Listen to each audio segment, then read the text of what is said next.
Herkese merhaba. Bu videoda sizlere kalp pastasının nasıl yapıldığını anlatacağım.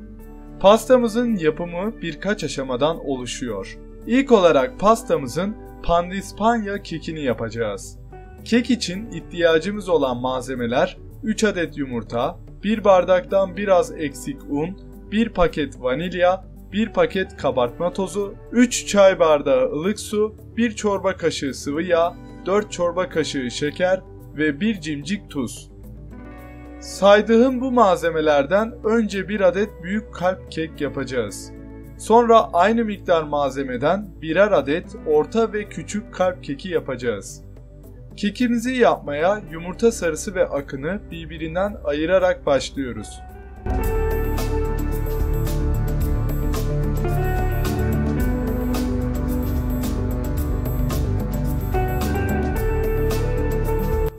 Yumurta akına bir cimcik tuz ilave ediyor ve kıvama gelene kadar robot mikser ile karıştırıyoruz. Diğer tarafta mikser yardımıyla yumurta sarısını karıştırıyoruz. Ardından şeker ve vanilyayı ilave ediyor ve rengi açılana kadar karıştırıyoruz.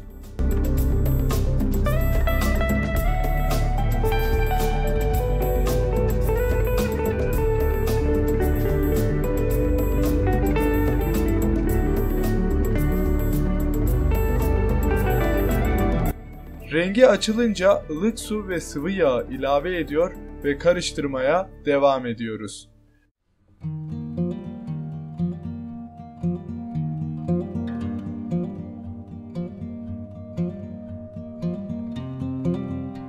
Un ve kabartma tozunu eleyerek karışımın üzerine ilave ediyor ve karıştırmaya devam ediyoruz.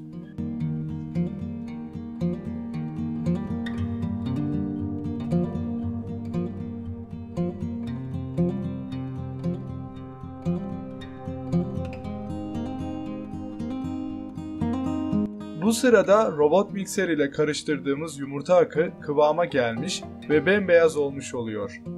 Karışımımızın üzerine ilave ediyor ve alttan üste iyice karıştırarak kekimizi pişmeye hazır hale getiriyoruz.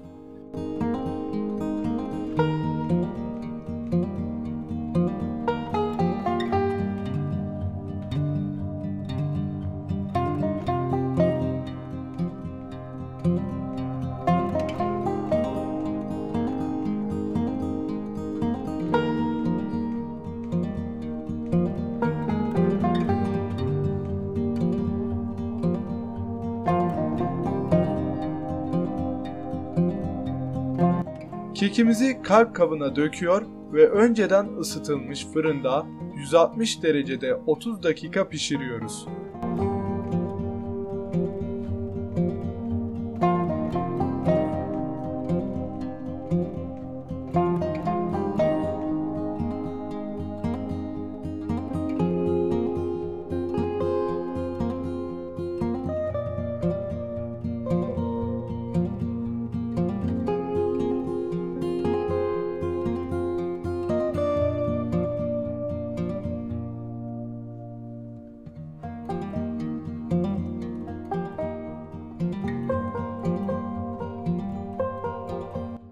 İlk yaptığımız kek fırında pişerken aynı şekilde orta ve küçük boy kalp kalıplarına koymak için tekrar bir kek yapıyor ve sonra kekimizi bu kalıplara döküyoruz.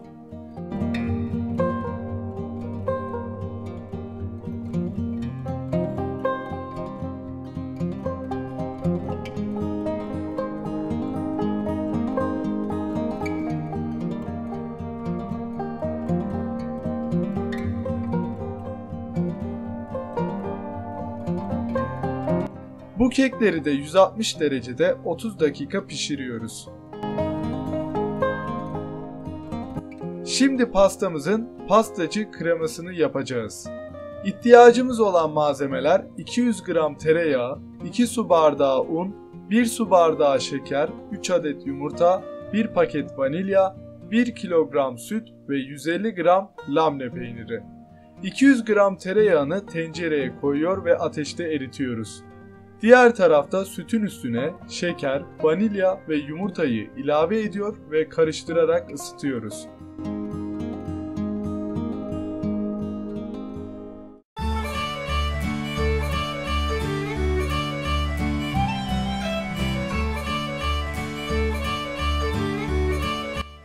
Eriyen tereyağın üzerine unu ilave ediyor ve kavuruyoruz.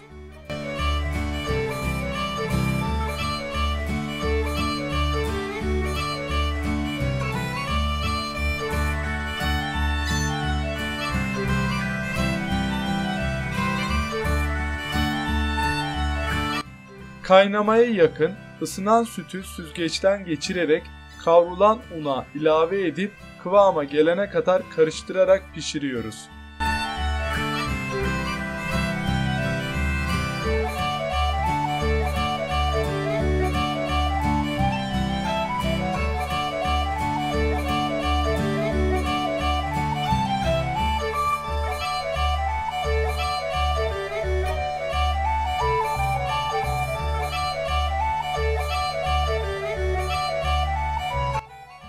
Üzerine labne peynirini ilave ediyor ve mikserle karıştırmaya devam ediyoruz.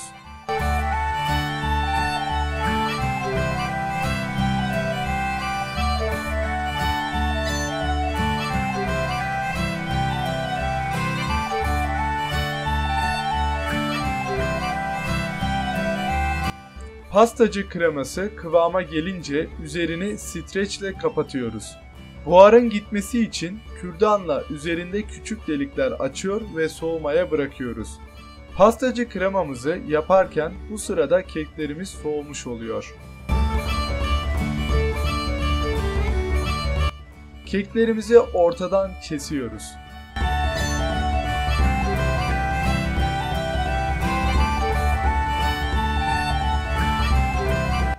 Bir kaseye 1 bardak süt, 2 tatlı kaşığı şeker, 1 tatlı kaşığı likör koyuyor ve şekerli süt yapıyoruz.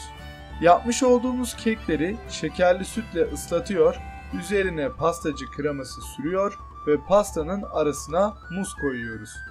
Kalp pastasının 3 katını da bu şekilde tamamlıyoruz.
Pastanın etrafını pastacı kreması ile kapatıyoruz. En son aşamada pastamızın üzerini istediğimiz gibi süslüyoruz.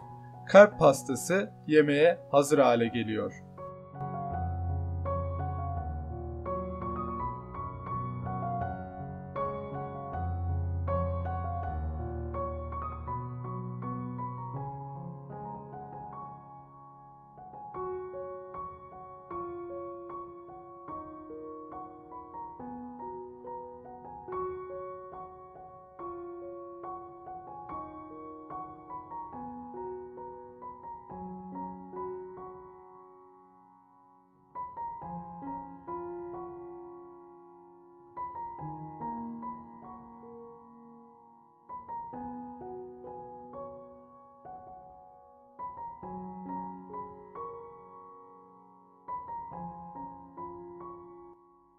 Afiyet olsun.